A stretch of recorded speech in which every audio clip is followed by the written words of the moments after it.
अध्याय 71 इरादा। शाही राजधानी के भीतर दोनों अब भी कंधे से कंधा मिलाकर हाथों में हाथ डाले चल रहे थे। चू निंग की स्त्री सुलभ शक्ल काफी ध्यान खींच रही थी, लेकिन सु वानछिन का पुरुष वेश उससे भी ज्यादा नजरें आकर्षित कर रहा था। इस व्यक्ति का रूप कितना भव्य है, साफ है कि वह साधारण नहीं है। हालांकि सफेद कपड़ों वाली वह युवती सुंदर है, लेकिन वह किसी पुरुष जैसी दिखती है। समझ नहीं आता कि उस युवा मास्टर ने उसमें क्या देखा, असल फायदा तो उसी को मिला। हाय, काश मेरा पति भी इस व्यक्ति का आधा ही सही इतना अच्छा होता। रास्ते भर चू निंग के होंठ फड़कते रहे।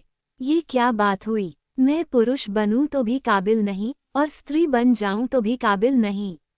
आखिर में फायदा उठाने वाला भी मैं ही ठहरता हूँ। क्या बदसूरत होना गलत है? और फिर चू निंग बदसूरत तो है ही नहीं। बस इतना था कि सु वानछिन चाहे स्त्री रूप में हो या पुरुष रूप में, इतनी असाधारण थी, मुर्गियों के झुंड में खड़े सारस की तरह कि उनके बगल में खड़े होकर वह अनजाने में ही फीके पड़ जाते थे। सु वानछिन बीच बीच में मुस्कुरा देती और चू निंग बेबस सा महसूस करता। गुरुजी, हंसना बंद कीजिए। क्या ये इतना मजेदार है? सु वानछिन के होठों पर मुस्कान बनी रही। उन्होंने हल्के से कहा, ऐसा लग रहा है जैसे कोई परी सुअ पर सवार हो। लेकिन आप और सुअ में कुछ फर्क तो है। सुअ तलवारबाजी नहीं करता, लेकिन सुअ गोभी तो खोदता है। सु वानछिन तुरंत चुप हो गईं और फिर कुछ नहीं बोली। उनकी यह प्रतिक्रिया देखकर चू निंग हंसना चाहता था। गुरुजी हाल ही में कुछ ज्यादा ही तनाव में है न? लेकिन गुरुजी, आपको ऐसा होने की जरूरत नहीं है। आपका हाथ तो अब भी मेरा हाथ पकड़े हुए है। इसी समय दोनों एक सराय के सामने रुके। शाही राजधानी जैसी बेहद समृद्ध जगह में यह सराय कुछ खास नहीं लगती थी, लेकिन साफ था कि यही वह जगह थी जिसे सु वानछिन ढूंढ रही थी। दोनों ने तुरंत अपने भाव संभाले। जिज्ञासु होकर चू निंग ने संदेश भेजा, गुरुजी, आपने ये कैसे तय किया? सु वानछिन ने दरवाजे के पास खड़े पहरेदारों की ओर नजर डाली। एक साधारण सराय रक्षक के रूप में साधकों को नहीं रखती, बस यही वजह। यहाँ शराबखाना है, फिर भी आने जाने वालों में न शराब की गंध है न मांस की।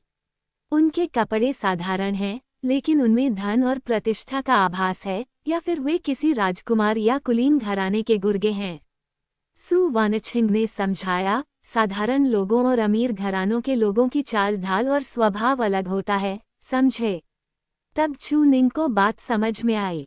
एक वर्ग धन संपन्न जीवन से संवरा होता है और दूसरा जीवन की कठिनाइयों से जूझता है। दोनों एक जैसे नहीं हो सकते।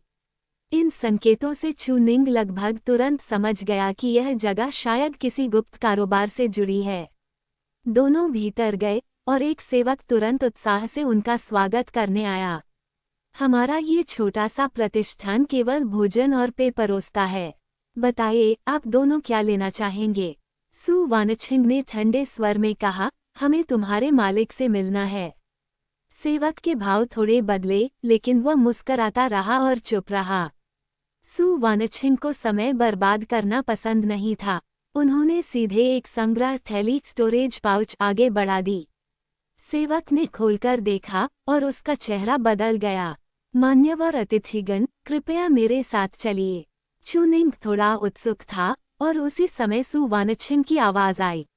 जब तक वह कोई प्रसिद्ध मंडप न हो, जैसे 9 फ्लोर्स, जिनमें town mountain, town sea, town sword, town river, town peak, town demon, town monster, town star और टाउन गॉड टावर होते हैं, और स्प्रिंग, समर, ऑटम और विंटर असैसिन टावर, तब तक प्रवेश की न्यूनतम कीमत 1 लाख या उससे भी ज्यादा आत्मा पत्थर होती है। लेकिन ऐसे छोटे स्थान कुछ 100 या कुछ 1000 में दिख जाते हैं। अगर तुम बहुत कम दोगे तो वे कुछ नहीं कहेंगे, लेकिन किसी से मिलवाएंगे भी नहीं। तब बस कीमत बढ़ाते जाओ। शाही राजधानी में ऐसी जगहें बहुत हैं, बाद में तुम खुद आजमा लेना। ये तो जैसे सीधे मुंह में निवाला डाल देना था। चू निंग ने सिर हिलाया और अपनी दिव्य चेतना चारों ओर फैला दी। कई निगाहें उन पर थीं, ज्यादातर प्रथम और द्वितीय क्षेत्र के साधक, कुछ तृतीय और चतुर्थ क्षेत्र के। लेकिन इस इमारत को नियंत्रित करने वाला शायद चतुर्थ या पंचम क्षेत्र का साधक था। वे जल्दी ही ऊपर की मंजिल पर पहुंचे और एक निजी कक्ष में दाखिल हुए। वहां एक गोल चेहरे वाला मोटा सा अधेड़ व्यक्ति मुस्कुराते हुए उठा और हाथ जोड़कर बोला, मान्यवर अतिथिगण, आपका यहाँ आना कैसे हुआ? मैं आपकी क्या सेवा कर सकता हूँ? सु वानछिंग ने शांत स्वर में पूछा, ये जगह कितने साधकों को जुटा सकती है? वो व्यक्ति बिना हिचक मुस्कुराया, यह इस बात पर निर्भर करता है कि आप कितनी कीमत देने को तैयार हैं। तुम अपने जैसे कितने ठिकानों से संपर्क कर सकते हो। हम एक दूसरे के मामलों में दखल नहीं देते, यह अकेला ही है। हाँ, अगर पर्याप्त धन हो तो संपर्क कराया जा सकता है, लेकिन अगर काम बहुत बड़ा हुआ तो आप दाओ श्वान संप्रदाय के अंतर्गत स्प्रिंग फ्लावर बिल्डिंग में काम सौंप सकते हैं। वो व्यक्ति भी बड़े काम से डर रहा था। इन दोनों का आभामंडल असाधारण था। जिस व्यक्ति को मारना था वह शायद बहुत शक्तिशाली हो। सु वानछिंग ने कुछ पल सोचा, अगर ऐसा है तो वह कुछ और जगहें ढूंढ लेंगी। असंबद्ध लोगों के साथ काम करना झंझट भरा था। क्या 1000 लोग इकट्ठा किए जा सकते हैं? अगर सब साधक हों तो मुश्किल होगा। साधक होना जरूरी नहीं, लेकिन बेहतर है। कल तक 1000 लोग पुरुष और स्त्री हमारी तरह जोड़ों में यहाँ से चारों दिशाओं में निकलें। 3 दिन तक यात्रा करें, जितना दूर जा सकें। 3 दिन बाद काम समाप्त, लेकिन शर्त यह है, सब नकाब पहने और तलवार साथ रखें। और 3 दिन बाद दक्षिणी राजवंशों में ऐसी ही जगहों पर यही आदेश जारी कर देना। उस व्यक्ति की आंखें थोड़ी सिकुड़ी। वो तुरंत समझ गया कि इन दोनों पर कोई बड़ा बोझ है। ये कठिन नहीं है और हमारे प्रतिष्ठान की जांच भी नहीं होगी। आपकी मांग के अनुसार 10,000 आत्मा पत्थर काफी होंगे। सु वानछिंग ने सीधे 1,00,000 आत्मा पत्थर निकाल दिए। बाकी काम ठीक से करना और यह काम जारी रखना। मैं इसे याद रखूंगी। वो व्यक्ति तुरंत हाथ जोड़कर झुका, आत्मा पत्थर ले लिए और दोनों को फिर से देखा। चेहरे याद कर लिए, लेकिन कुछ नहीं पूछा। ऐसे विशिष्ट अतिथियों को मालिक स्वयं विदा करने आया, पर ज्यादा बातचीत नहीं हुई। जाते जाते सु वानछिंग ने अचानक कुछ गिरा दिया, एक ज़ेड का लॉकेट। मालिक उसे लौटाने दौड़ा, लेकिन पकड़ नहीं पाया। मुड़कर देखा तो दोनों गायब थे। उसने कुछ नहीं कहा, बस लॉकेट को थामे रहा, जिस पर 2 अक्षर खुदे थे, शांगश्वान। शांगश्वान संप्रदाय के लोग। बाहर निकलने के बाद चू निंग को कुछ समझ नहीं आया। गुरुजी, इस ज़ेड लॉकेट का क्या मतलब है? सु वानछिंग ने समझाया, विभिन्न संप्रदायों के लोगों के रिश्ते बहुत जटिल होते हैं। ये भ्रम पैदा करने के लिए है। पिछले साल शांगश्वान संप्रदाय के एक दाऊ दंपत्ति ने साधना विधियां चुरा ली और भाग गए। तब से उनका पीछा हो रहा है। कोई नहीं जानता वे कहाँ छिपे हैं। चू निंग ने गहरी सांस ली। तो ये जानकारी को गड़बड़ाने की चाल है। वे भी एक पुरुष और एक स्त्री बनकर गए थे, जिससे कुछ भ्रम पैदा हो सकता था, लेकिन वह काफी नहीं था। सु वानछिंग आगे बोली, इसके बाद हम 3-4 और जगह जाएंगे। यहाँ से धुएं का पर्दा खड़ा करेंगे। 1000 पुरुष पुरुष जोड़े, 1000 स्त्री स्त्री जोड़े और 1000 पुरुष स्त्री जोड़े। लेकिन फिर भी जांच करने वाले लोग होंगे, है ना? आखिर उनके पास बहुत लोग हैं। हाँ, इसलिए उन्हें एक एक करके जांचना पड़ेगा। जरा सी भी असामान्य हलचल पर नजर रखी जाएगी, लेकिन सही जगह कम लोग ही ढूंढ पाएंगे। बड़े संप्रदायों की व्यापक तलाशी मजाक नहीं होती। तुम जल्द देखोगे कि वे कितने निर्दयी हो सकते हैं। और अगर हम कुछ भी ना करें तो क्या बेहतर नहीं होगा? सु वानछिंग मुस्कुराई, बिल्कुल बेहतर होता। लेकिन निंग, क्या तुम्हें लगता है कि हम अपने निशान न छोड़े तो वे हमें नहीं ढूंढ पाएंगे? तुम असीम 8वें क्षेत्र के साधक की निरीक्षण क्षमता को बहुत कम आंक रहे हो। हमारी अमर गुफा में अंतरिक्ष विखंडन के निशान हैं। कुछ लोग इसमें माहिर होते हैं। वे उसके आधार पर हमारी दिशा और मार्ग का अनुमान लगा सकते हैं। लेकिन फायदा यह है कि उन्हें दूरी का ठीक ठीक पता नहीं होता।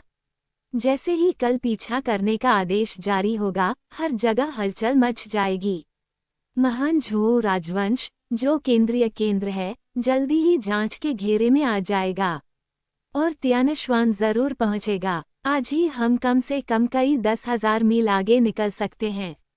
एक दिन का समय हमें काफी देर दिला सकता है। उसके बाद हम इसी तरह की और व्यवस्थाएं करेंगे। चुनिंग पूरी तरह स्तब्ध रह गया। काश वे सीधे दूर तक टेलीपोर्ट कर पाते, लेकिन फिर उसने सोचा जब तक वे और भी दूर अंतरिक्ष न तोड़ सके, ऐसा साधन बिकता ही नहीं, वरना पूरी तरह से खोज शुरू हो जाती। लेकिन अगर असीम साधक कालीन की तरह खोज करे तो वे ऐसा नहीं कर सकते जब तक उनकी संख्या बहुत ज्यादा न हो। तियानश्वान को छोड़कर बाकी 6 संप्रदायों में कुल मिलाकर 10 से ज्यादा नहीं हैं। जांच के लिए बहुत जगहें हैं, वे संभाल नहीं पाएंगे।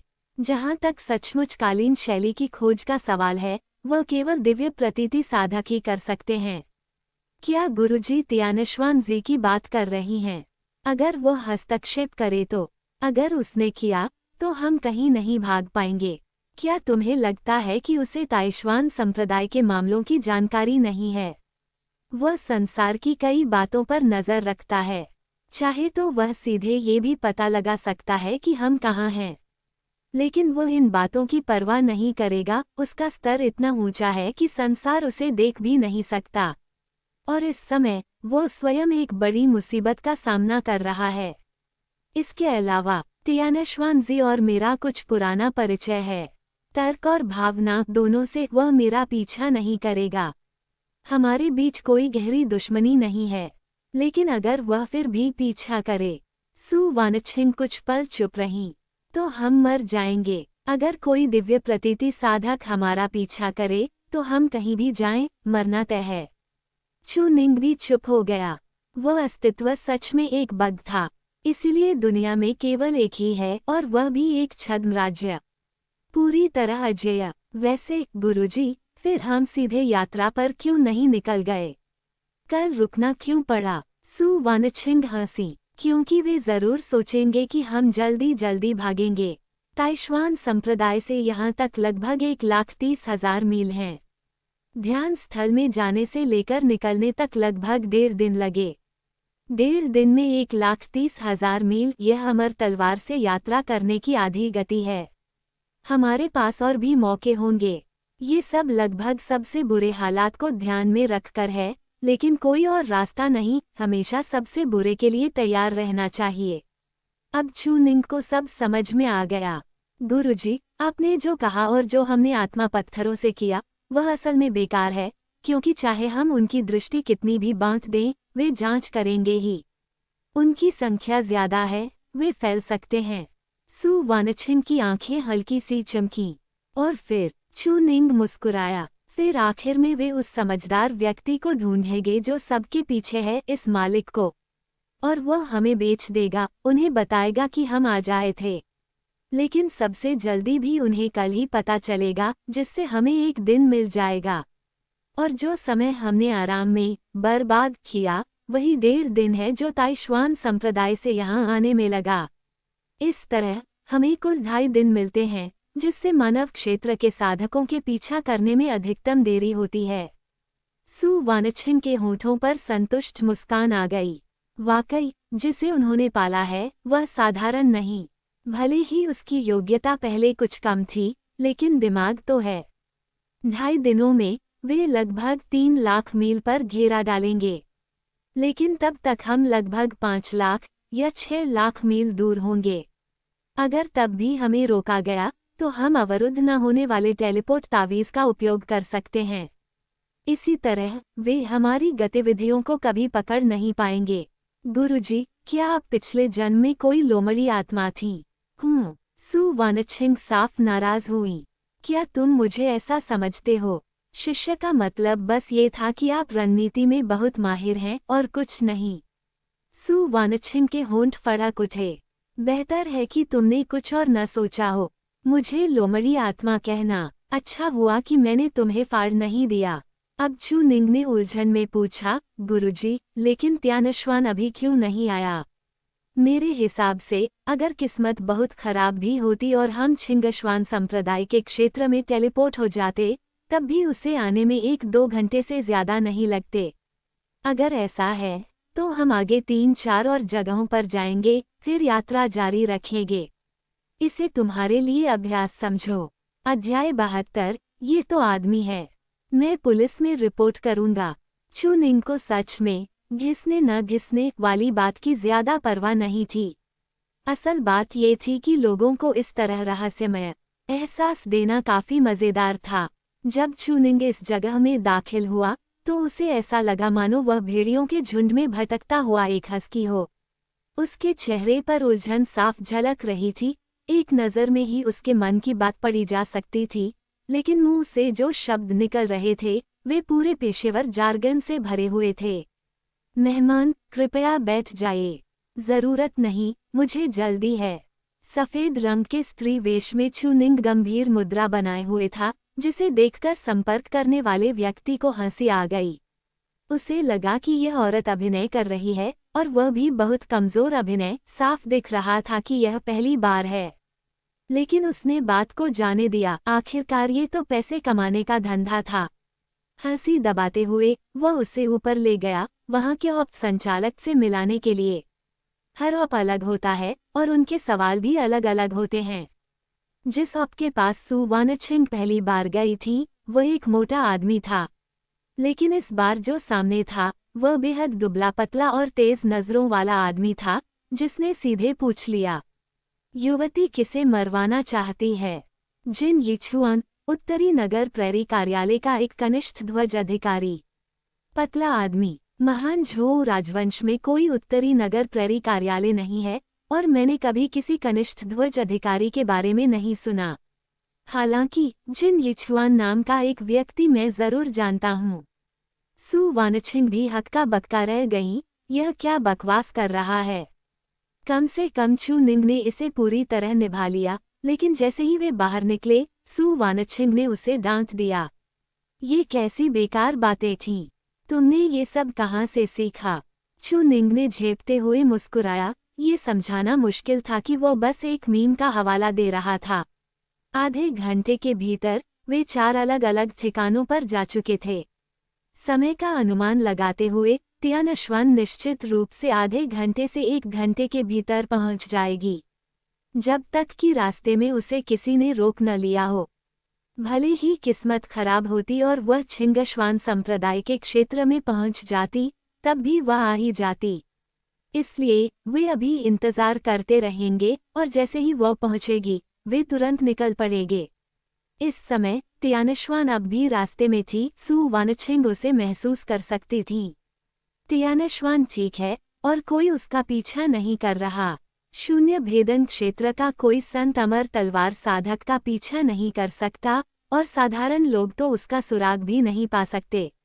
ये सुनकर चू निंग को राहत मिली, लेकिन इस चहल पहल भरी राजधानी को देखकर, और जब कुछ और करने को नहीं था, तो उसने सू वानछिंग का हाथ खींचा, साथ घूमने का इरादा करते हुए। ज्यादा से ज्यादा 1 घंटा है, देखने लायक क्या है? सू वानछिंग थोड़ी अनिच्छुक दिखी, उन्हें इस तरह की चीजें पसंद नहीं थीं। क्या उस जर्जर मंदिर में लौट जाना बेहतर नहीं था? गुरुजी, क्या आपको कोई चिंता है? जब तियानश्वान उजागर नहीं होगी और हमें गुप्त रूप से ढूंढ लेगी, तो कोई समस्या नहीं होनी चाहिए, है न?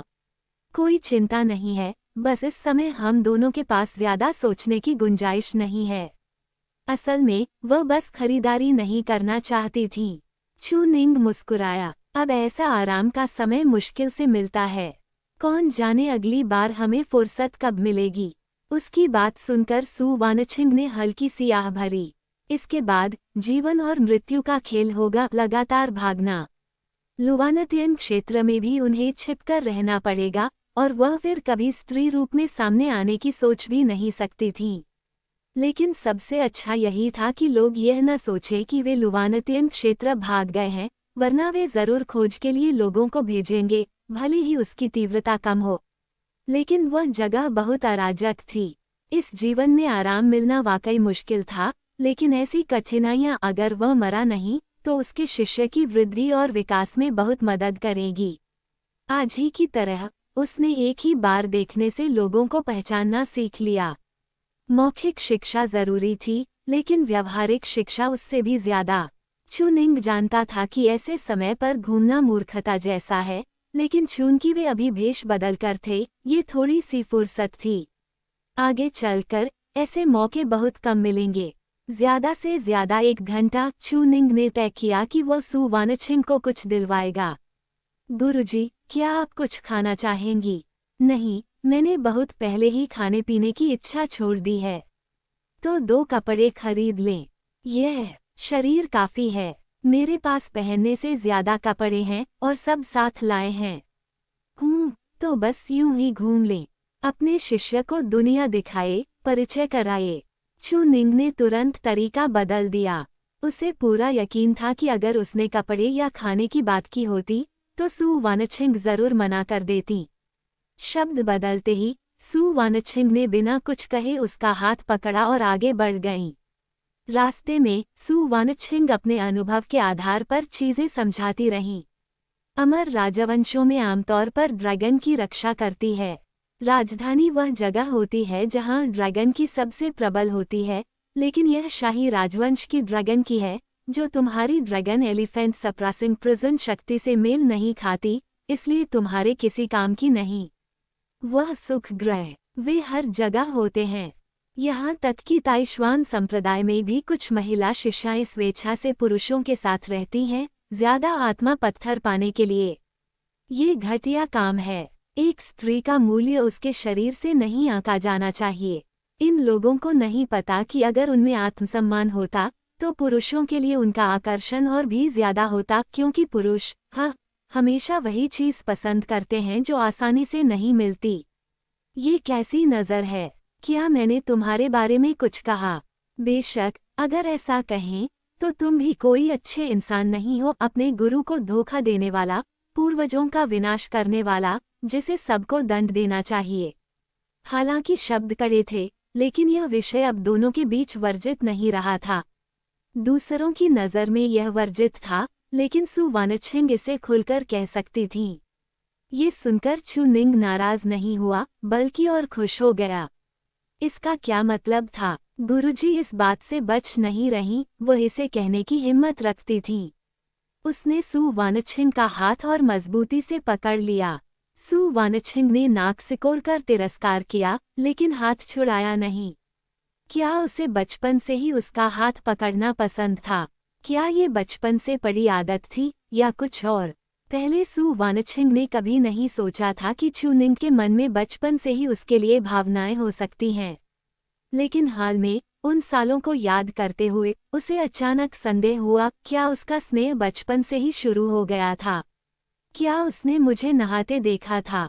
इस पल, सु वानछिंग ने जबरदस्ती खुद को शांत किया। बेहतर यही होगा कि उसके मन में ये ख्याल बड़े होने के बाद ही आए हों। वरना, सु वानछिंग चुनिंग को जिंदा फाड़ डालती। एक मुस्कुराता हुआ और दूसरा गहरी सोच में डूबा। दोनों सड़क पर चलते गए, तभी अचानक उन्होंने सड़क किनारे शराब की लौकी बेचने वाला एक दुकानदार देखा। चुनिंग के मन में अचानक एक विचार आया, पति टिल्डा, क्या हम एक लौकी खरीद लें? सु वानछिंग हैरान हुई, उसकी क्या जरूरत है? क्या सभी तलवार अमर शराब की लौकी नहीं रखते? क्या वो कूल नहीं लगता? सु वानछिंग तुरंत चुप हो गईं। सच में, वो अभी बहुत बड़ा नहीं है। क्योंकि जब सु वानछिंग चुनिंग की उम्र की थी, तब उन्होंने भी ऐसी ही हरकतें की थीं। कमर पर शराब की लौकी लटकाकर, मूर्खों की तरह लड़ाई के बीच पहले शराब पीना, फिर कहना, कितना आनंद, कितना आनंद। अब सोचकर, उन्हें मरने का मन करता था।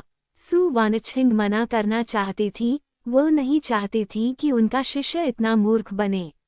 लेकिन चुनिंग ने सुंदर लौकी देखते ही उनका हाथ छोड़ दिया। अब उसकी तैयारी में क्या कमी थी? वस्त्र, साधना, तलवार, साधक की पहचान, तलवार, सब कुछ था। बस एक शराब की लौकी की कमी थी। 2 जन्मों से तलवार अमरों का सपना देखने वाला चुनिंग ठान चुका था, ये तो खरीदनी ही है। दुकानदार एक हृष्ट-पुष्ट आदमी था। जब उसने एक सुंदर युवती को मुस्कुराते हुए आते देखा, तो वह मूर्खों की तरह हंस पड़ा। अरे वाह, छोटी बहन टिल्डा, आओ, हमारी शराब की लौकियां देखो, सब उच्च कोटि की हैं। अभी सील बंद है, लेकिन अगर छोटी बहन कहे तो मैं एक खोल भी सकता हूँ। चूनिंग भी तो आदमी था, इसलिए वह तुरंत उस दोहरे अर्थ को समझ गया। न घृणा हुई, उल्टा मजा आया। लौकी की बनावट अच्छी थी, मुंह बंद था, देखने में भी सुंदर। चूनिंग ने एक उठा ली, तभी कई दिनों से खामोश पड़ा सिस्टम अचानक सक्रिय हो गया। हाल में उसने इसे ज्यादा इस्तेमाल नहीं किया था। ये तो ऊपरी सीमा बढ़ाने के लिए था, और वह हाल में निचली सीमा मजबूत करने में लगा था। क्योंकि उसकी नींव कमजोर थी, संत बनना मुश्किल था। अगर इसे तराशा नहीं गया तो सच में बर्बादी होती। जादुई लौकी अभी अभिषिक्त नहीं, शायद कोई असाधारण लौकी संभव है कि उड़ती तलवारों को पालने के लिए इस्तेमाल हो सके। 10,000 योगदान अंकों से अभिषिक्त की जा सकती है। चूनिंग चौंक गया। तलवार पालना, अभिषेक। वह रुका, फिर दूसरी लौकी उठाए। टूटी हुई लौकी, पूरी तरह बेकार। चूनिंग फिर चौंका। उसने एक और उठाए। सड़ी हुई लौकी, कीड़ों द्वारा खाई गई। अच्छी लौकी, शराब रखने के लिए। अद्वितीय अच्छी लौकी, मेज पर सजाने के लिए। देखते देखते वही पहली वाली लौकी कुछ खास लग रही थी। मालिक, ये लौकी कितने की है? वह बड़ा आदमी कामुक नजर से हंसते हुए आगे बढ़ा। इसे खोला नहीं जा सकता, लेकिन देखने में काफी अच्छी है। मैं इसे कुछ 100 से 1000 चांदी तक में बेचने का सोच रहा था। चूनिंग हंस पड़ा। 1000 चांदी ऐसी चीज के लिए जिसे खोला भी नहीं जा सकता। लेकिन तभी उस आदमी का लहजा बदल गया और वह पास झुकाया। लेकिन आज छोटी बहन को देखकर मुझे अपनापन महसूस हो रहा है, तो मैं इसे सीधे छोटी बहन को दे देता हूँ। बस छोटी बहन का हाथ छूने दो। चूनिंग को हंसी आ गई, फिर उसने शर्मीला चेहरा बना लिया। अरे, यह मैं कैसे कर सकती हूँ? लेकिन मुझे ये लौकी सच में बहुत पसंद है। उस नखरे भरे स्वर ने उस आदमी को सुन्न कर दिया। मौका देखकर वह तुरंत आगे बढ़ा, उसका हाथ पकड़ लिया और हथेली में रगड़ने लगा। चूनिंग और भी शर्मिला हो गया। अरे मालिक, आप क्या कर रहे हैं? वह आदमी और ज्यादा उत्तेजित हो गया। मुझे तुम्हारी कमर छूने दो और ये लौकी पूरी तुम्हारी। चूनिंग का चेहरा शर्म से लाल था, मानो उड़ ही जाएगा। लेकिन मेरी कमर तो हर किसी के लिए नहीं है। लेकिन वह आदमी पूरी तरह मदहोश हो चुका था। हंसते हुए उसने हाथ बढ़ाया और जोर से पकड़ भी लिया। वाह, यह एहसास सच में सस्ता सौदा, बस कुछ टूटी फूटी लौकियां। ये देखकर चूनिंग ने लौकी उठाई, उसे बाहों में भर लिया, फिर सीने पर लगे तांबे के सिक्के को छुआ और उसकी आवाज अचानक बदल गई। हाँ, धन्यवाद मालिक, फिर मैं झिझकूंगा नहीं। वह बड़ा आदमी अचानक जम गया। उसकी आंखों की चमक बुझ गई, पुतलियां सिकुड़ गईं। उसने डर के मारे सिर घुमाया, चूनिंग का असली रूप देखा और उसका दिल जोर से धड़क उठा। ये औरत नहीं है। अरे बाप रे, मेरी लौकी वापस कर। अधिकारियों को बुलाओ, मैं रिपोर्ट करूंगा। अध्याय 73, तियानश्वान का आगमन। सु वानछिंग ये दृश्य देख रही थी और उनके होंठ अनायास ही फड़क उठे। असल में वो उसे रोकना चाहती थीं, लेकिन अपने शिष्य के हाव भाव देखकर साफ था कि उसके लिए स्त्री वेश धारण करने का सबसे बड़ा मजा पुरुषों को छेड़ने में ही था। छोड़ो, शायद उसका दिमाग ही थोड़ा ठीक नहीं है। मुद्दा ये था कि वह इस बारे में ज्यादा कुछ कह भी नहीं सकती थीं। आखिरकार उन्होंने उस बड़े आदमी की लौकी तो हासिल कर ली थी, हालांकि उसकी कीमत कुछ अजीब तरीके से चुकानी पड़ी। लेकिन चूनिंग को उस बात की कोई परवाह नहीं थी। स्क्रीन के उस पार से भी वह जानता था कि उस हरकत का मानसिक आघात कितना जबरदस्त होता है। पहले जब वह ऑनलाइन गेम खेलता था तो कई दिनों तक एक लड़की के साथ खेला। जब उस व्यक्ति ने वॉइस चेंजर चालू किया तो चूनिंग पूरी तरह मोहित हो गया। फिर एक दिन सामने से अचानक गहरी आवाज में आया, गेगे टिल्ड। वह मानसिक आघात सिर्फ वही समझ सकता है जिसने उसे झेला हो। यह एक शौक है, ठीक है, वरना भला कोई यूं ही स्त्री वेश क्यों धारण करेगा। वह तो बस हालात के साथ बह रहा था। और रही बात लौकी के पैसे न देने की, क्या तुमने पहले ही मेरी कमर छू ली है? अब और क्या करना चाहते हो? इस समय चू निंग तो सु वानछिन का हाथ भी नहीं थामे था। उसकी निगाहें बिना पलक झपकाए उस लौकी पर जमी थीं। एक जादुई लौकी, तलवार पालन लौकी। चू निंग को ठीक ठीक नहीं पता था, लेकिन इस तरह सार्वजनिक जगह पर सिस्टम से उसका अभिषेक कराना बिल्कुल असंभव था। यह आसानी से भेद खोल देता। अगर यह सच में कोई शक्तिशाली जादुई खजाना निकला तो मुसीबत बहुत बड़ी हो जाती। सावधानी जरूरी थी, बाद में चर्चा करेंगे। गुरुजी, क्या आपने कभी तलवार पालन लौकी के बारे में सुना है? सु वानछिन थोड़ी चौंकी, उनकी आंखों में हल्की सी हैरानी झलकी। तुम कह रहे हो कि यह लौकी तलवार पालन लौकी है? गुरुजी, मैं तो बस पूछ रहा हूँ, मैंने ये तो नहीं कहा कि यह वही है न? क्या सच में आपको लगता है कि आपके शिष्य के पास खजानों को पहचानने वाली दिव्य दृष्टि है? मोती मूल रूप से धूल में छिपा होता है और उत्तम घोड़े को सही मालिक मिलता है। निंग की किस्मत को देखते हुए ये सच में संभव है, सु वानछिन ने गंभीर स्वर में कहा। वह जानती थी कि उसका शिष्य बिना वजह ये बात नहीं उठाएगा, जरूर कुछ संबंध है। चू निंग हंसते रोते सा रह गया। अच्छा, अब तो वह सु वानछिन की नजरों में इस स्तर तक पहुंच चुका है। गुरुजी, कृपया मुझे तलवार पालन लौकी के बारे में बताइए। इस पर सु वानछिन ने हल्की सी आह भरी। वो इसके बारे में बहुत ज्यादा नहीं जानती थी। मैंने इसके बारे में सिर्फ सुना है, कभी देखा नहीं। ये वस्तु उड़ती तलवारों के लिए एक तरह की अमर गुफा होती है, जिसमें वे साधना कर सकती हैं, कुछ वैसे ही जैसे मनुष्यों के लिए अमर गुफा। ये तलवार की को संचित और पोषित कर सकती है और जन्मजात जादुई खजानों में आती है। इसका दर्जा किसी अमर अस्त्र से कम नहीं होता। कम नहीं, अमर अस्त्र। चू निंग ने यह बात मन में दर्ज कर ली और ध्यान से सुनता रहा। साधारण उड़ती तलवारें अगर इसमें रखी जाएं, तो पोषण के बाद और भी शक्तिशाली बन सकती हैं, लेकिन इसके लिए अत्यधिक संसाधनों की आवश्यकता होती है। उदाहरण के लिए, एक आत्मा तलवार अगर तलवार पालन लौकी में पाली जाए तो अमर अस्त्र के स्तर तक भी पहुंच सकती है। लेकिन ये सिर्फ सुनी सुनाई बात है, किसी ने इसे वास्तव में करके नहीं दिखाया। अगर यह सच में तलवार पालन लौकी है, तो इसका उपयोग अत्यंत विशाल होगा। यह न सिर्फ तियानिश्वान की आभा को छिपा सकती है, बल्कि उड़ती तलवारों को आक्रामक जादुई खजानों के रूप में भी विकसित कर सकती है। तियानिश्वान की आभा को छिपा सकती है। ये सुनकर चू निंग कुछ पल सोच में डूब गया। अगर तियानिश्वान की अमर तलवार आभा छिपाई जा सके, तो यात्रा के समय ये काफी सुरक्षित होता। हालांकि तियानिश्वान खुद भी ऐसा कर सकती थी, तो इसका सबसे बड़ा उपयोग यही हुआ कि यह तलवारों को पाल सकती है। एक आत्मा तलवार को अमर तलवार तक उन्नत करना।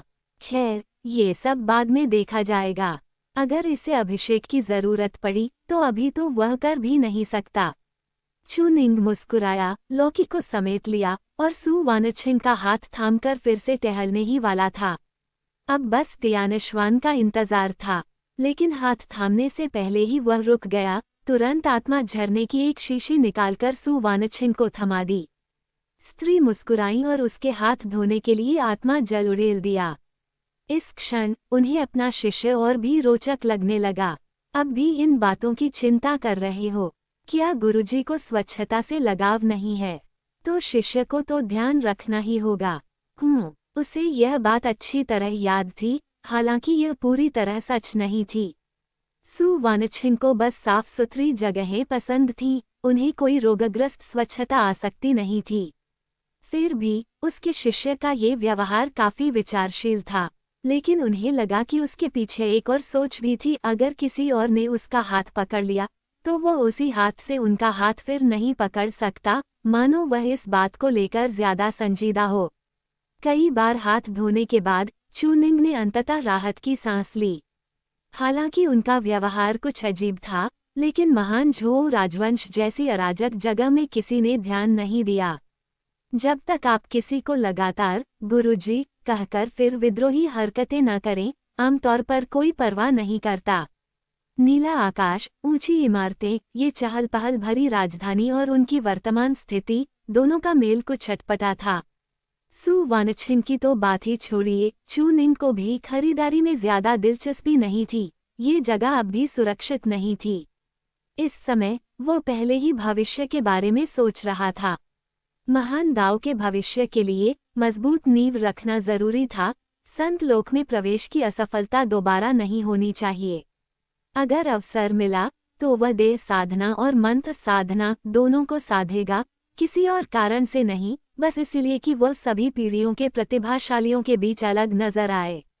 उसका स्तर भेदन, स्वर्ग निगलने की साधना से बढ़ाया जा सकता था, जिससे प्रतिभा की कमी पूरी हो जाती। देह और मंत्र की द्विसाधना उसके शरीर को और मजबूत करेगी, जिससे वह उसकी ड्रैगन हाथी दमन कारागार शक्ति के और अनुकूल हो जाएगा। लेकिन चू निंग ने तय किया कि यह सब वो मंत्र साधना के छठे क्षेत्र तक पहुंचने के बाद ही सोचेगा। कम से कम उनमें से एक क्षेत्र में उसे अत्यंत निपुण होना ही होगा, और उसकी स्वयं की दाव साधना तो स्वाभाविक रूप से सबसे महत्वपूर्ण थी। सिस्टम की बढ़त और गुरु की समझ एक महान प्रतिभा के साथ दोनों एक दूसरे को पूर्ण रूप से पूरक करेंगे। संभावित ड्रैगन दशकों तक शीर्ष स्थान पर, ऐसे युग में जहां प्रतिभाएं बादलों की तरह हैं, इसका मूल्य वास्तव में अपार था। दोनों हाथों में हाथ डाले चुपचाप चल रहे थे, तभी पीछे से एक आवाज आई, तलवार गुरु, त्यानश्वान आ गई है। माफ कीजिए, मैंने गलत समझ लिया। त्यानश्वान ने आंखें फाड़ ली, स्तब्ध होकर चू निंग को उसके स्त्री वेश में घूरने लगी। तू चू निंग जरा भी नहीं घबराया। आपात स्थिति में लचीलापन जरूरी होता है। त्यानश्वान बोल ही नहीं पाई, वो क्या ही कहती। छोटी सी लड़की सामने खड़े चू निंग को ध्यान से देखने लगी। उसे वह काफी आकर्षक भी लगा। वो लगभग उसे पहचान ही नहीं पाई थी, लेकिन थोड़ी देर के आश्चर्य के बाद त्यानश्वान ने इसे स्वीकार कर लिया। वो गुरु शिष्य द्विसाधना तक स्वीकार कर सकती थी, तो स्त्रीवेश क्या बड़ी बात थी। हाँ, आपात स्थिति में लचीलापन जरूरी होता है। इस समय लड़की ने कमर पर हाथ रखे, चेहरे पर गर्व भरी मुस्कान। मैंने उन सबको पूरी तरह भ्रमित कर दिया। ये सब मेरी गोंगलाओ है। जल्दी मेरी तारीफ करो। सु वानछिंग मुस्कुराई और त्यानश्वान के सिर पर हाथ फेर दिया। इसी समय चू निंग भी पीछे नहीं रहा, वह भी आगे झुकाया, उसे भी चाहिए था। स्त्री ने बेबसी से दूसरे हाथ से उसका सिर भी सहला दिया। वह पक्षपात नहीं दिखा सकती थीं। वैसे भी उनके शिष्य को इसकी परवाह करने की जरूरत नहीं थी। आखिरकार जो कुछ उसे मिलने वाला था वह त्यानश्वान से कहीं ज्यादा था। त्यानश्वान खिलखिलाकर हंसी, और इस पल उसे चू निंग में सचमुच एक अलग सी आकर्षण महसूस हुई। तुम पर यह पहनावा सच में जचता है। काश तुम सच में लड़की होते तो मुझे गुरु को तुमसे छेड़खानी की चिंता नहीं करनी पड़ती। हूंफ। चू निंग के होंठ फड़क गए। अगर मैं लड़की होता तो क्या छेड़खानी और आसान नहीं हो जाती? क्या तुम सच में सोचती हो कि लड़कियां ऐसा नहीं कर सकती? लेकिन छोड़ो, उफ। तो गुरुजी, क्या अब हमें निकलना चाहिए? इस क्षण सु वानछिंग और चू निंग दोनों के भाव बदल गए, गंभीर हो गए। वह थोड़ी सी फुर्सत बस एक भ्रम थी, कम से कम तब तक जब तक वे लुवानतियन क्षेत्र में छिपने की कोई जगह न ढूंढ लें। भविष्य में उन्हें शायद ही कभी शांति मिले। दो व्यक्ति और एक तलवार अत्यंत तेजी से शहर से बाहर निकल गए। यहाँ की शुरुआती व्यवस्थाएं लगभग पूरी हो चुकी थीं। यह उनकी योजना की अग्रिम पंक्ति थी। चू निंग ने ये पहचान आगे नहीं रखी। शहर में प्रवेश और निकास अलग अलग थे और पुरुष रूप ज्यादा उपयुक्त था। वरना क्या पता सु वानछिंग उसे सच में स्त्री ही समझने लगे। उसने तुरंत अपना असली रूप धारण कर लिया। सफेद वस्त्र, हवा में लहराते लंबे बाल और कमर में टंगी एक अनभिषिक्त तलवार पालन लौकी। देव स्वामी गुशों की गरिमा इससे अधिक क्या होगी? उसे देखकर सु वानछिंग अनायास ही सिर हिलाने से खुद को रोक नहीं पाई। इस रूप में वह सच में स्त्री वेश से कहीं ज्यादा आंखों को भाता था। त्यानश्वान तलवार में बदल गई और सु वानछिंग हल्के से उस पर चढ़ गईं। कुछ सोचने के बाद उन्होंने फिर से स्त्री रूप धारण कर लिया। शायद उन्हें भी ये पसंद नहीं था कि उनका शिष्य उन्हें पुरुष के रूप में देखे। वापस बदल जाना बेहतर था।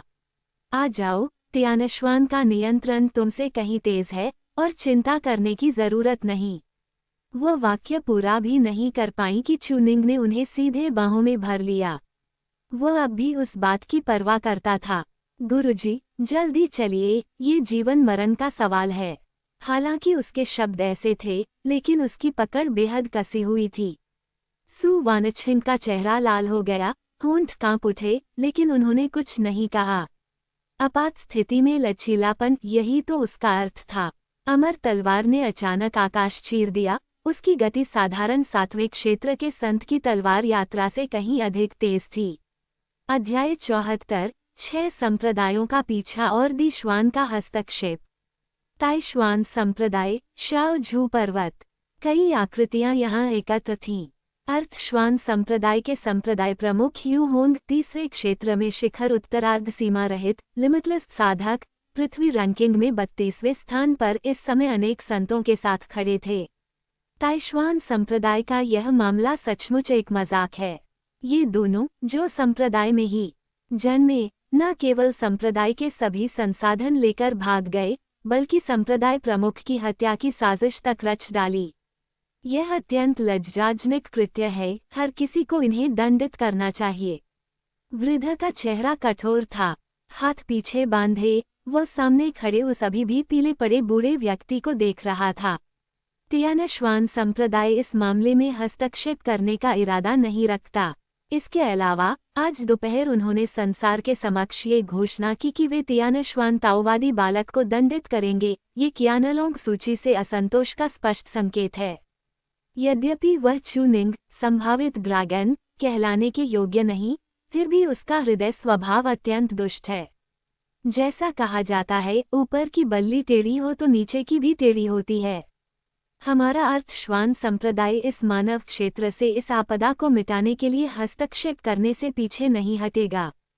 चेन श्वानतयान सहित छिंगश्वान संप्रदाय, दाओश्वान संप्रदाय, शांगश्वान संप्रदाय और रेन श्वान संप्रदाय द्वारा भेजे गए संप्रदाय प्रमुखों या मुख्य व्यक्तियों ने भी उधर देखा। जिसकी साधना अधिक प्रबल होगी, वही इस घेराबंदी और पीछा अभियान का नेतृत्व करेगा। वहां उपस्थित किसी को भी संदेह नहीं था, सिवाय अर्थश्वान संप्रदाय के एक युवा संत के, जिसने हिचकते हुए कहा, पिताजी, चुनिंग को तो मारा जा सकता है, लेकिन क्या सु वानछिन को जीवित पकड़कर अर्थश्वान संप्रदाय लाया जा सकता है? वाक्य पूरा भी नहीं हुआ था कि वृद्ध ने उसे जमीन पर दे मारा। वह तुरंत ताज़ा रक्त उगल बैठा।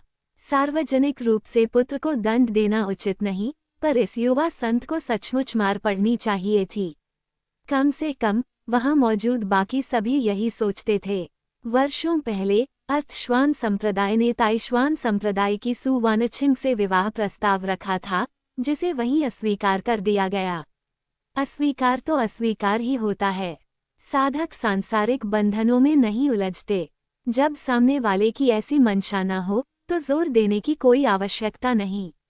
पर यह व्यक्ति उस अस्वीकृति से इतना आहत हुआ कि उसका दांव हृदय ढह गया, और अर्थश्वान संप्रदाय का ये दाऊजी वर्षों से साधना में कोई प्रगति नहीं कर पाया आज तक। ये बात खुलकर कहें तो सचमुच हास्यास्पद थी। निकम्मे, वो सु वानछिन अब तुम्हारा हृदय दानव बन चुकी है। बेकार इंसान, वर्षों से तुम्हारी साधना आगे नहीं बढ़ी। जब मैं उसे पकड़ूंगा तो संसार के सामने तुम्हारे हाथों ही उसकी हत्या करवाऊंगा, ताकि तुम्हारा हृदय दानव कट जाए। यदि तुमने उसे मारने का साहस नहीं किया, तो मैं तुम्हारी साधना ही नष्ट कर दूंगा। वैसे भी मेरे कई पुत्र हैं। अर्थश्वान संप्रदाय के युवा संप्रदाय प्रमुख का पद कोई भी संभाल सकता है। इस बिंदु पर यू होंग अपने पुत्र की जड़ता पर पूरी तरह क्रोधित था।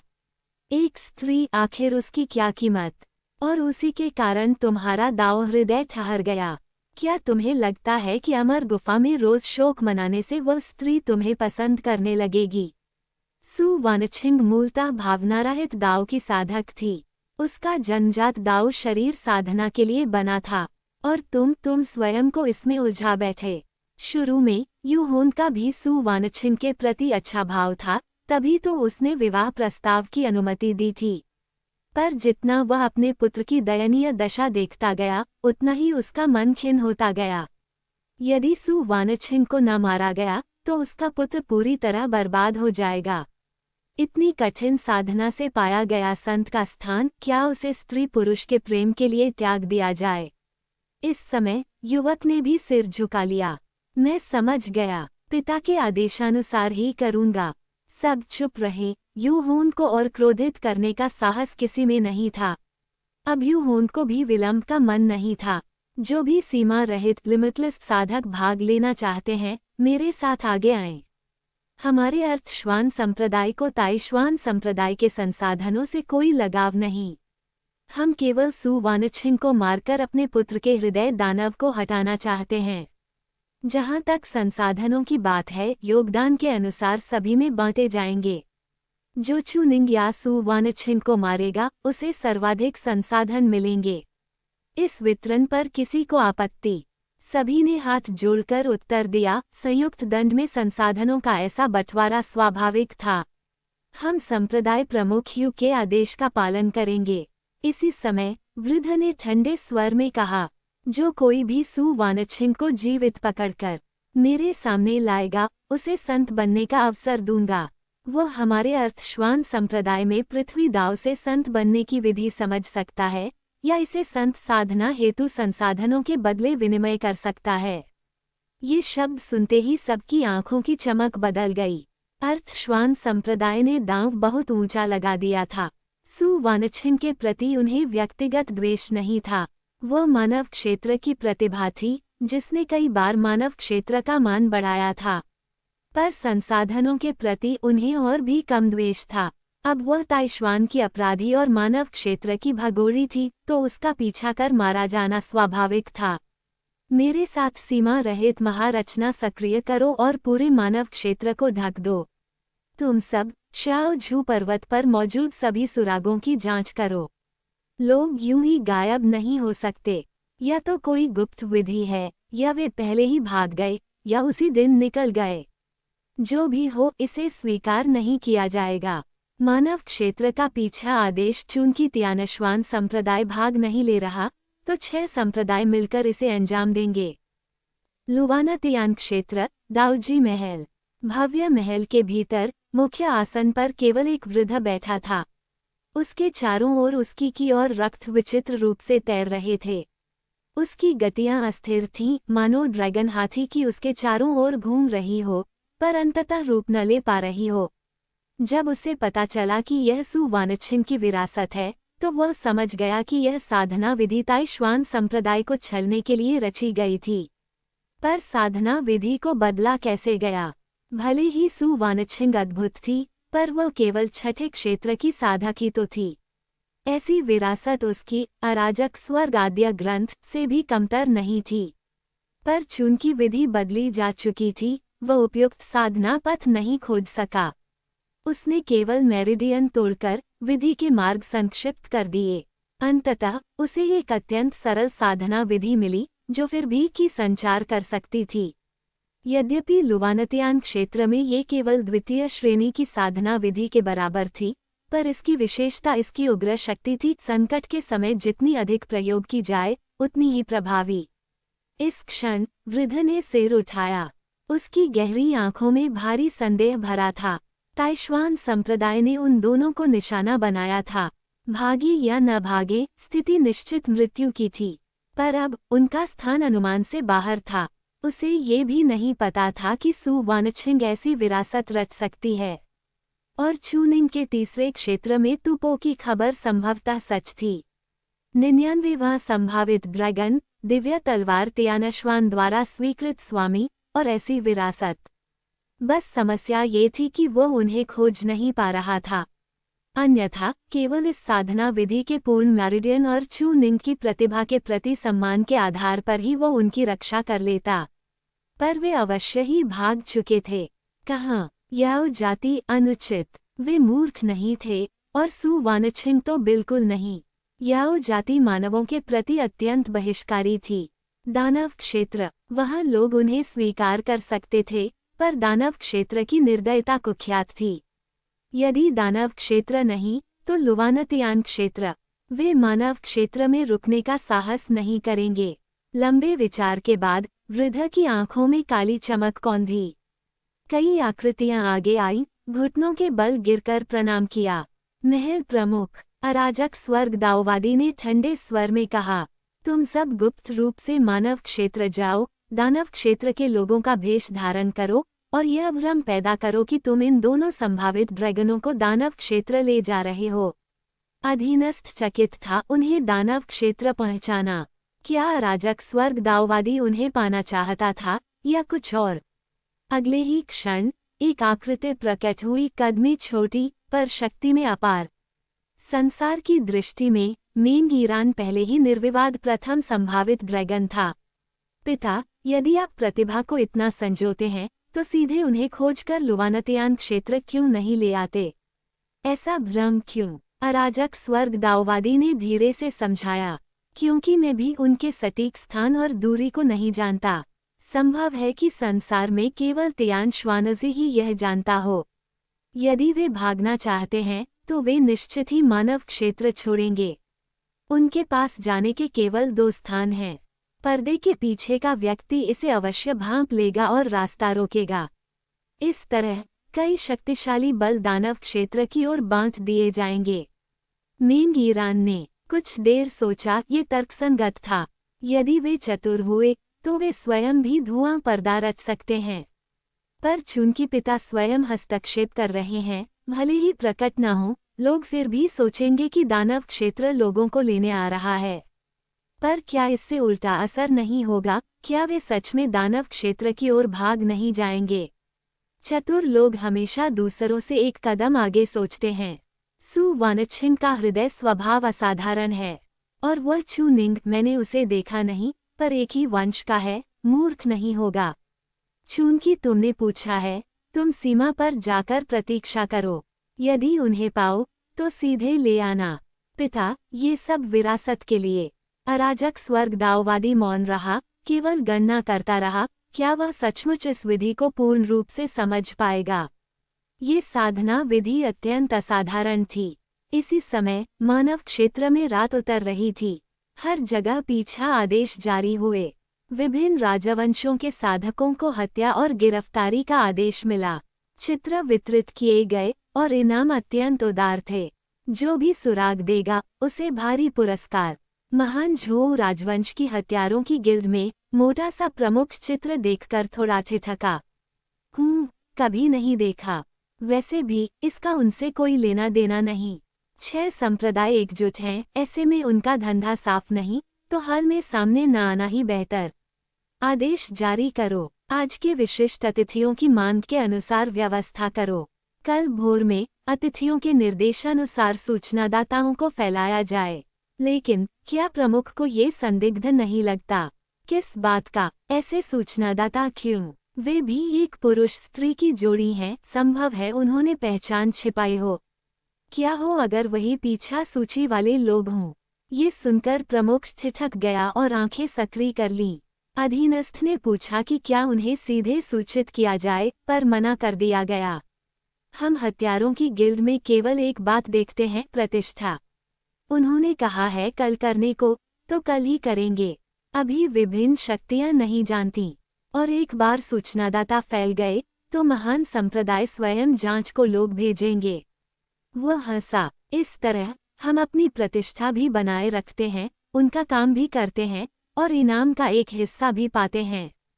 बुरा क्या है? भले ही वे सच में वही लोग हों और भले ही वे बच भी जाएं, भविष्य में वे हमें दोष नहीं देंगे, क्योंकि उन्होंने वही सोचा था जो हम सोचेंगे और हमें रास्ता भी दिया। जैसा तय था वैसा ही करो। दृष्टि हमेशा दीर्घकालिक होनी चाहिए। ये कहकर उसने मंडप का द्वार खोला। आकाश से गिरते पीछा आदेशों को देखते हुए उसकी आंखों में पूर्ण शांति थी। अध्याय 75 तलवार पोषण कलश। घोर अंधकार में रात्रि में उनकी गति लगभग भयावह थी। दोपहर के आसपास से लेकर गहरी रात तक। ये तियानश्वान संप्रदाय की सीमा है, झोंगतियान क्षेत्र में। कल भोर तक हम झोंगतियान के दक्षिणी क्षेत्र में पहुंच जाएंगे। वहां से अभी भी 1.5 दिन की यात्रा बाकी रहेगी। चू निंग ने उसे अब भी कसकर थाम रखा था। यद्यपि उसकी नाक में हल्की सुगंध आ रही थी, उसके मन में कोई वासना नहीं थी। क्या त्यानश्वान संप्रदाय हस्तक्षेप नहीं करेगा? ऊपर वाले शायद तुच्छ समझकर हाथ नहीं डालेंगे, लेकिन नीचे वाले ऐसा नहीं सोचेंगे। अभी हम छिपे हुए हैं। यदि उस हत्यारा गिल्ड का स्वामी गुरु की मंशा समझ गया, तो वह गुरु की पहचान भी भांप सकता है।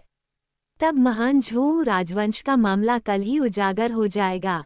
और यदि वे यह न भी समझें, तब भी बड़े संप्रदाय सुराग निकाल ही लेंगे। चू निंग ने सिर हिलाया और मौन रहा। यद्यपि वह सु वानच्छिन को बाहों में लिए भाग रहा था, उसका मन निरंतर तलवार कला और तलवार भाव स्वॉर्ड इंटेंट का अभ्यास कर रहा था। निरंतर साधना, कोई अंतिम क्षण की तैयारी नहीं थी, बस संकट में कुछ काम आ सके, यही उद्देश्य था। पूरी शक्ति से तलवार पर उड़ान भरते हुए सु वानच्छिन स्पष्ट रूप से थक चुकी थी।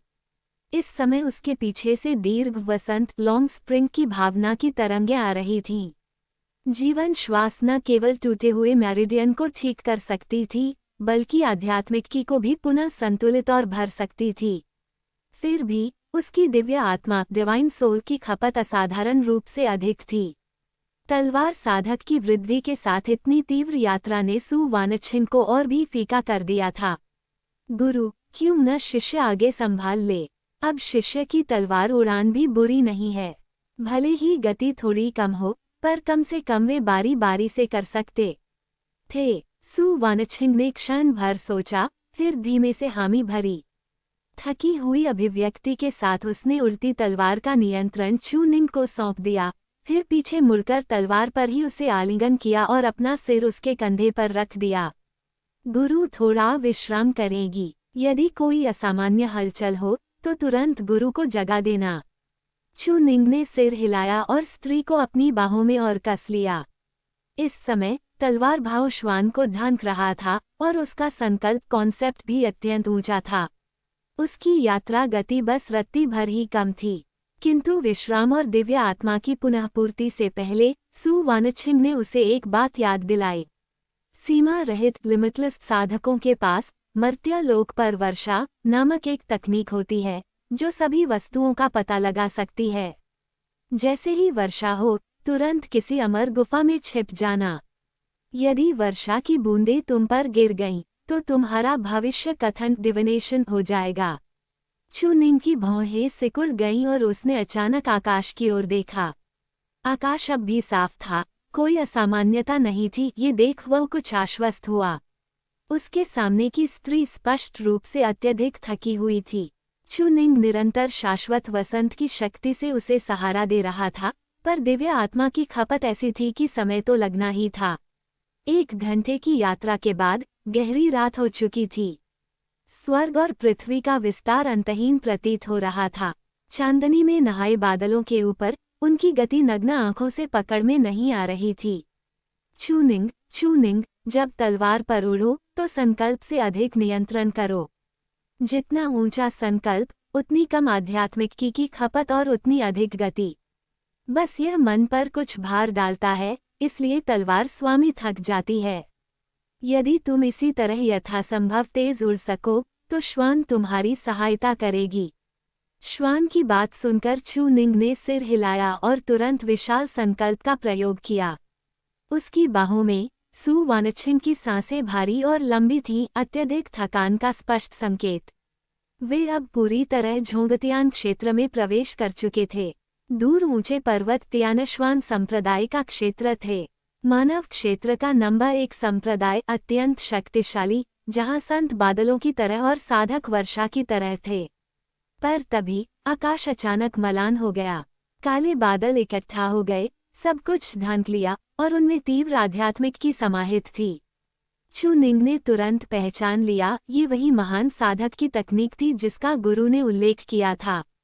मर्त्यलोक पर वर्षा, सब कुछ खोजने वाली विधि। कोई आश्चर्य नहीं कि उन्हें शीघ्र भागना पड़ा। शक्तिशाली साधकों की विधियां सचमुच अकल्पनीय थीं। यदि वे सचमुच किसी भी कीमत पर पीछा करें, तो उनके पास अनगिनत उपाय होते। बिना किसी हिचक के चू निंग अचानक तलवार से नीचे उतरा। उसने पर्वत श्रेणी में किसी गुफा की तलाश की, क्योंकि तलवार से अमर गुफा खोलना भी शायद पकड़ा जा सकता था। गर्जना के साथ बिजली कड़की। मूसलाधार वर्षा शुरू होने से ठीक पहले चू निंग ने एक अमर गुफा खोज ली और भीतर छिप गया। तेज वर्षा के बीच एक मध्यम अग्नि जली, जिससे उन्हें अस्थायी विश्राम और पुनःसंचय का अवसर मिला। चू निंग ने अपनी भंडारण अंगूठी से बिछौना और चटाइयां निकाली, एक साधारण आश्रय बनाया और गुफा का द्वार ढाक दिया। श्वान उत्साह से भर उठी। ये ताई श्वान संप्रदाय में रहने से कहीं ज्यादा रोमांचक है। चू निंग ने असहाय होकर आह भरी, हम जान बचाकर भाग रहे हैं, इसमें क्या रोमांच है? तुम नहीं समझते, तलवार स्वामी और तुम दोनों महान भाग्य वाले लोग हो। इससे डरने की जरूरत नहीं। तुम दोनों की बुद्धि के साथ बच निकलना तो मिनटों का काम है। यही कारण था कि श्वान इतनी उत्साहित थी, चेहरा चमक रहा था। ये सुनकर चू निंग को भी ये तर्क कुछ दिलचस्प लगा। यदि भाग्य अच्छा हो तो यह एक रोमांचक यात्रा है, यदि भाग्य खराब हो तो बस मर जाओ। कुछ पल बाद चू निंग ने कड़वाहट से मुस्कुरा दिया। धिक्कार है, जान बचाकर भागना। मेरा भाग्य तो तल पर है। उसने सिर घुमाया। बिछौने में पड़ी सू वानछिन की भौहें कसी हुई थीं। फिर उसने अचानक आंखें खोल दी और चू निंग से पूछा कि वे कहाँ हैं। गुरु, बाहर वर्षा हो रही है और वर्षा में आध्यात्मिक की है। ये सुनकर सू वानछिन ने हल्की सी हुंकार भरी और फिर लेट गई, अब भी अत्यधिक नींद में। ऐसी स्थिति में विश्राम करें, वर्षा रुकते ही आगे बढ़ेंगे। पर्वतीय गुफा में जर्जरता और जीर्णता की गंध थी, पर वर्तमान परिस्थिति में इससे अधिक क्या मांगा जाए। रहने की जगह मिलना ही बहुत था। निंगर, वह सोई नहीं थी, आंखें बंद किए बोल रही थी। हम अभी कहाँ हैं? गुरु द्वारा तलवार सौंपने के बाद शिष्य ने लगभग 1.5 घंटे यात्रा की, करीब कई 10,000 मील। तो ये झोंगतियान क्षेत्र का मध्य भाग है। आधे दिन में हम झोंगतियान के दक्षिणी क्षेत्र में पहुंच सकते हैं। वहां हमें फिर किसी नगर में प्रवेश कर अफवाहें फैलानी होंगी कि हम दानव क्षेत्र की ओर जा रहे हैं। निंगर, गुरु की बात ध्यान से सुनो। पहले गुरु तुम्हें तरीका सिखाएंगी, फिर चलते चलते विश्लेषण करेंगे। चू निंग मुस्कुराया और सिर हिलाया। वह सू वानछिन के पास बैठ गया, बिछौने में हाथ डालकर उसका हाथ थाम लिया। श्वान ने थोड़ा खट्टा सा भाव लेकर उनकी ओर देखा, पर फिर उसने सोचा, खट्टा होने की जरूरत ही क्या है। तुम दोनों हाथ पकड़ो, श्वान बाहर वर्षा देखने जा रही है। सू वानछिन बोलती रही, चू निंग को धुएं के पर्दे रचने की विधियां सिखाती रही, विभिन्न संप्रदायों की कार्रवाइयों के कारणों का विश्लेषण करती रही। 6 संप्रदाय गठबंधन में हैं। शांग छिंगदाओ के 3 संप्रदाय संसाधनों के लिए पूरी ताकत लगाएंगे, पर रेन श्वान संप्रदाय केवल दिखावटी साथ देगा। और अर्थ श्वान संप्रदाय शायद सचमुच गुरु को मारना चाहता है। क्यों? क्या मैंने नहीं बताया? तब अर्थ श्वान संप्रदाय के संप्रदाय प्रमुख के पुत्र ने गुरु से विवाह संबंध चाहा था। गुरु ने अस्वीकार किया और वह गहरे आघात में चला गया। चू निंग से बिना न रह सका। वे सब अब महान साधक हैं, फिर भी ऐसी बातों की परवाह करते हैं। ये प्रेम में फंसे बहुत लोग होते हैं, जिनकी तलवारें खींच नहीं पाती और जिनके सांसारिक दाव हृदय से प्रतिघात होता है। वर्तमान स्थिति गुरु के कारण बनी है, इसलिए गुरु ने मर्त्य लोक पर वर्षा तकनीक सोची। कम से कम इसका नेतृत्व वूजी शिखर का साधक ही कर सकता है, तो शिष्य प्रभावित नहीं होगा। सू वानछिन को हंसी भी आई, दया भी। तुम शायद प्रेम में फंसोगे ही नहीं। यह उन लोगों के साथ होता है जो चाहते हैं पर पा नहीं पाते, और जिनका दाव हृदय पर्याप्त शुद्ध नहीं होता। निंगर, तुम चाहो और न भी पाओ, तब भी तुम्हारा दाव हृदय और दृढ़ ही होगा। लोग अलग अलग होते हैं, संसार में लोग बहुत हैं। सू वानछिन लगभग निरंतर उसे सिखाती रही, मानव स्वभाव की बुराइयों का विश्लेषण, स्वार्थ की भूमिका, गुटों में स्थान पाने के उपाय। आधा घंटा बोलने के बाद वह सचमुच आंखें खोल नहीं पा रही थी। तभी उसने चू निंग से स्वयं मनन करने को कहा। इसके बाद वह फिर सो गई। चू निंग ने चेहरे की मुस्कान समेट ली। वह सू वानछिन का हाथ देर तक पकड़े रहा, तब जाकर विचारों से लौटा। जितने बड़े हित, उतना ही उग्र पीछा। त्यान श्वान संप्रदाय ने हस्तक्षेप इसलिए नहीं किया क्योंकि उन्हें लाभ नहीं था और मानव क्षेत्र के सर्वोच्च संप्रदाय की प्रतिष्ठा भी धूमिल होती। बाकी संप्रदायों को सबसे दुष्ट मानव हृदय से देखना चाहिए। रास्ते की योजनाएं हों या अन्य बातें, सब मानव स्वभाव के अनुमान पर आधारित थीं। पर सु वानछिंग ने पहले ताइश्वान संप्रदाय और उन शिष्यों को इतनी दुष्ट दृष्टि से क्यों नहीं देखा? क्योंकि वह सदैव ताइश्वान संप्रदाय को अच्छा मानती रही। अब पीछे मुड़कर देखती है तो हर बात इसी दृष्टि से समझ आती है। ये सोच धीरे धीरे चू निंग की भी बन जाएगी। वो हमेशा से साधारण व्यक्ति रहा था, पिछले जीवन में भी, इस जीवन में भी। मार्गदर्शन करने वाला हो तो कई संकट टल जाते हैं। एक बार दिखा दिया जाए तो वर्तमान चू निंग सब समझ सकता है। सु वानछिंग गहरी नींद में थी। उसका चेहरा देखते हुए चू निंग देर तक निहारता रहा। उसे लगा कि सु वानछिंग के प्रति उसके भाव केवल उसकी असाधारण सुंदरता के कारण नहीं, बल्कि उसकी आयु और अनुभव के कारण भी हैं। बड़ी उम्र की स्त्रियां लोगों की देखभाल करना जानती हैं, यह कोई मजाक नहीं। उसने बहुत कुछ देखा और समझा था। एकमात्र कमी ये थी कि जब भी सु वानछिंग उनके संबंध का सामना करती, वह असाधारण रूप से ठंडी और सतर्क हो जाती। यह अच्छी बात थी। इसका अर्थ था कि सु वानछिंग ने कभी प्रेम नहीं किया, उसे पता नहीं कैसे करना है। वो घबराई हुई है पर विरोधी नहीं है। वे कब लुवानतियान क्षेत्र पहुंचेंगे, कोई स्थिर स्थान पाएंगे और अनुकूल वातावरण में अपने संबंध को आगे बढ़ा पाएंगे। चू निंग, बाहर अब भी वर्षा हो रही है। तुम श्वान के सामने तलवार स्वामी के साथ द्विसाधना नहीं कर सकते। पीछे की छोटी लड़की ने उसे चौकन्नी नजरों से देखा। चू निंग का मुंह टेढ़ा हो गया। क्या मैं तुम्हारी नजरों में ऐसा ही व्यक्ति हूँ? हाँ, हो। श्वान ने बिना हिचक गंभीरता से सिर हिलाया। आखिर कौन सा शिष्य अपने ही गुरु पर हाथ डालता है? तो तुम ही हो। मैंने कहा था, मैं बाल विवाहित दूल्हा हूँ। सख्ती से कहें तो हाथ गुरु ने मुझ पर डाला, समझी? श्वान ठिठक गई, फिर चुप हो गई, अपने छोटे चेहरे पर गंभीरता से सोचने लगी। बात में दम तो था, तो फिर श्वान के पास कुछ कहने को नहीं, पर कम से कम वर्षा रुकने तक तो रुको। चू निंग हंसा और परवाह नहीं की। फिर उसने कमर पर टंगे तलवार पोषण कलश को उठाया। क्या आप 10,000 योगदान अंकों का उपभोग कर तलवार पोषण कलश का अभिषेक करना चाहते हैं? चू निंग ने एक क्षण भी नहीं सोचा। अब शोध का समय था। जैसे ही चीत सक्रिय हुआ, एक ही क्षण में उग्र तलवार भाव चू निंग के चारों ओर से उन्मत्त होकर कलश में उमड़ पड़ा। अंदर तलवार भाव का निर्माण और विस्तार हुआ और कलश का मुख खुल गया। भीतर मानो एक नया आकाश पृथ्वी हो, वो वेल की तरह स्वर्ग पृथ्वी की आध्यात्मिक की को पागलों की तरह निगलने लगा।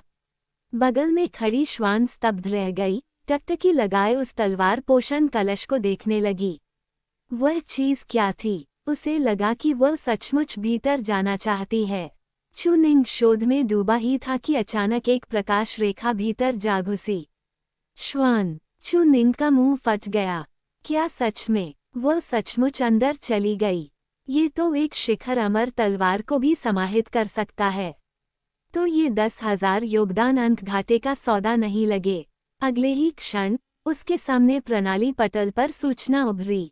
दिव्य तलवार पोषण कलश अमर स्तर, पोषित की जा सकने वाली उड़ती तलवारें 1/10। अमर स्तर शिखर उड़ती तलवार उन्नयन संभव। चू निंग, ऐसा प्रतीत होता है उसने कुछ अविश्वसनीय खोज लिया था।